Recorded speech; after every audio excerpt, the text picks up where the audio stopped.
someone would have told you a 900-page political playbook would be nearly implemented in just 8 months, would you actually believe them?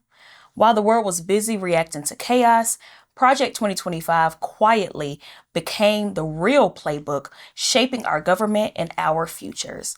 On this week's installment of Advance Notice, we have Dawn Blagrove, Executive Director of Emancipate North Carolina, to help us break it all down. So let's get into the conversation. So, Dawn, I'm going to ask you the same exact question. If somebody back in 2024 would have told you that we would be halfway done with Project 2025 at this point in just 8 months, would you have believed them? No, I would not. I did not believe that this administration had the capacity, quite frankly, to move as swiftly as they have. But they have made a liar out of me. So here we are, less than 10 months into this administration with upwards of 50% of Project 2025 either implemented or on its way to being implemented. Yeah. And so thinking about you already admitting that you didn't see this coming, I know that we had our predictions, but we would not have predicted that we would be halfway through at this early on in a 4-year administration. And so do you believe that this could be the biggest strategic miscalculation in modern democratic politics? The proof will be in the pudding. But at this point, I would say absolutely. I think that the Democratic Party particularly, but the country in general, simply did not take Project 2025 as seriously as we should have, nor did we take President Trump's determination and his team's determination to implement this process as quickly as they did. There was a lot of underestimating going on, and now we are going to reap the benefits as they were of that miscalculation, probably for generations to come. Yeah, absolutely. And so thinking about those impacts and thinking about the generations to come, which parts of Project 2025 have already impacted Black and Brown and working class communities this far? So I think for sure what has impacted us is the changes to the Department of Education, the elimination of the Department of Education. We are going to see real, I don't think we have yet seen the real and the full breadth of how that is going to impact us. I think also the drastic slashes to the government safety nets that have been in place, like SNAP, like housing vouchers, those things, again, we have not seen the full breadth of that implementation, but I suspect that when we see it, it is going to be devastating for many working class, poor, and Black communities. I think we are seeing, most frighteningly, we are seeing this implementation of putting the military into Black cities under the guises of impacting crime.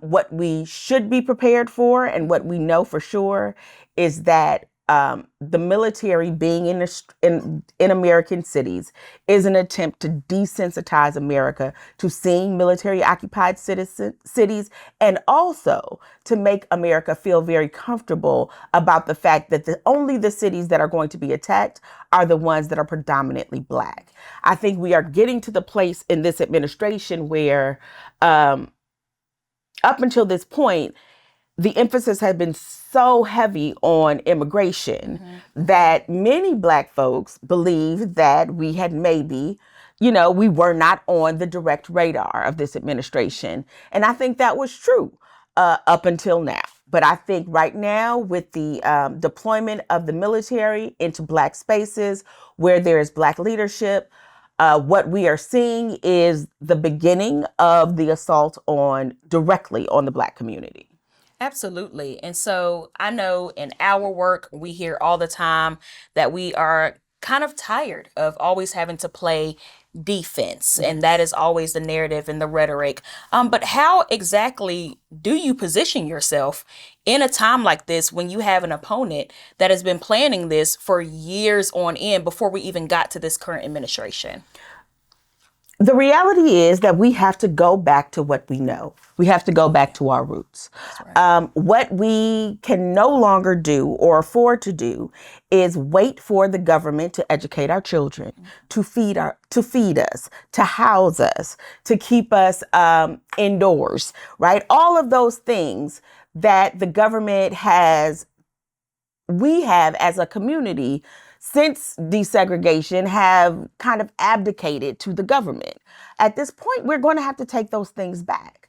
Our schools are not going to be properly funded. That means that the community is going to have to fund those schools.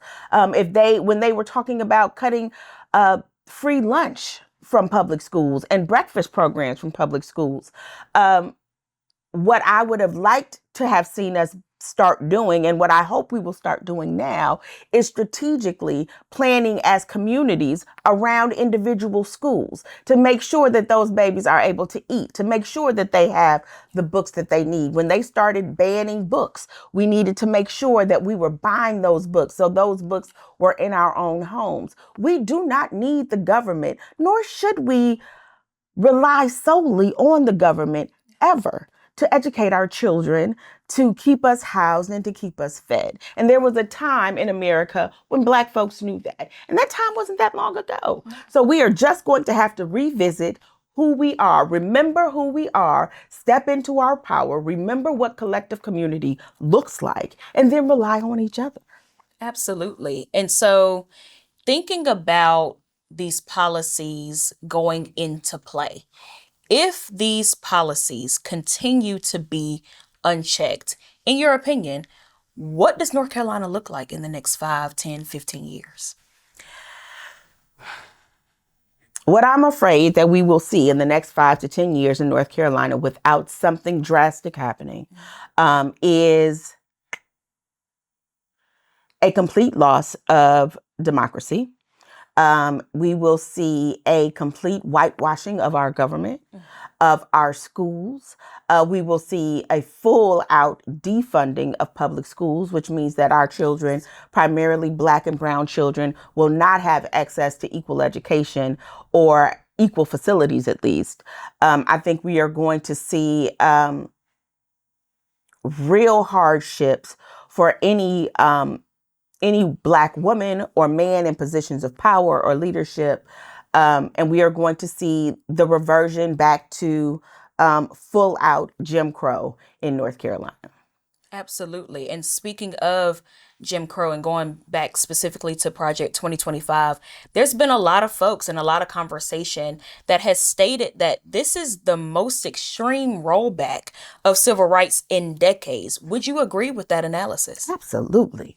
Absolutely. And that rollback had started well before Project 2025 came into play. Yeah. But with the re-election of Donald Trump, we have seen an accelerated timeline that is deeply disturbing. And again, what we have to really be paying attention to is not just the policies that are being put in place, but also the judges that are being put on the benches.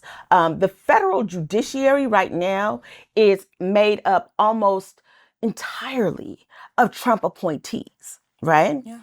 And the problem with that is that those folks, what we have seen is that this president is demanding loyalty.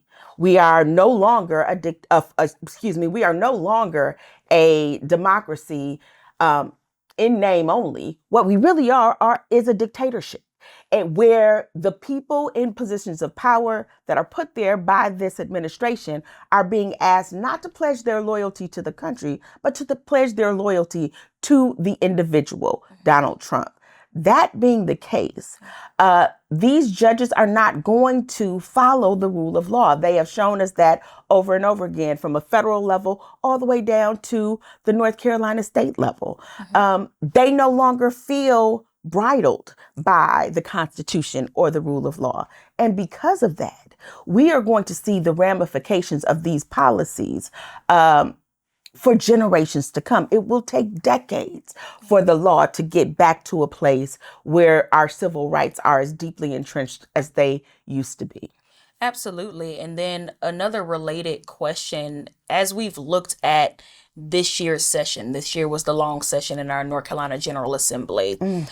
Have we not seen policies that essentially could be labeled as copy paste from what we've seen not only from Project 2025, but from other GOP advancing policies that we've seen at the federal level? Like, would you say that there's some sort of copycat going on at the state level that we're seeing at the federal level? Absolutely. Absolutely. And North Carolina is kind of a breeding ground and a test ground for the GOP for many of these nationally implemented policies. What they understand is that the Supreme Court is sending power back to the states. And so because the Supreme Court is sending power back to the states, in order for GOP to make sure that all of the states stay lockstep with President Trump, they have to ensure that all of the same legislation is being enacted all over the country in all state houses.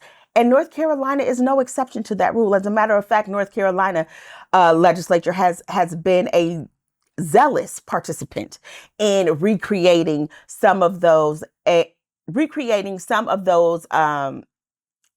most egregious parts of those national legislation that is being implemented in state houses. Specifically, we can look to sending money to the amount of money now that is going out of public schools and into vouchers and charter schools that is subsidizing religious institutions for education, the fact that we are taking books out of our schools, the fact that in North Carolina we have drastically changed and restricted the curriculum that can be taught in public schools. North Carolina is the worst of what is to come. And we are seeing that happen because, like on a national level, North Carolina has control, or the North Carolina GOP has control of both the judiciary and the legislative branch. What we are seeing and have been seeing is those two branches of government work in collusion to essentially undermine the democratic process entirely in North Carolina. That's why it's so important that folks get out, folks vote, and we change who holds power in not only in the General Assembly, but also in the judiciary. Absolutely. And so you kind of alluded to a call to action around participating in our elections. And just as a reminder, North Carolina has an election every year. And so we definitely want to keep encouraging folks to engage. But if you were to name one thing that you want someone listening to this episode to walk away with and a direct action, what would that be? The direct action would be to vote, and not just in national elections, not even just in statewide elections, but in local and municipal elections. Every time the ballot box is open, you should be casting a vote. We do not have, right now, the General Assembly has a supermajority, and it is what it is. And so the best place and the most effective place for us to take control and reclaim the power politically is on a municipal level. So we have got to participate vehemently in our local elections, but we have also got to participate in those statewide elections. Listen, North Carolina is a very purple state, despite the fact that our General Assembly does not reflect that because of gerrymandered districts. But in statewide elections, like your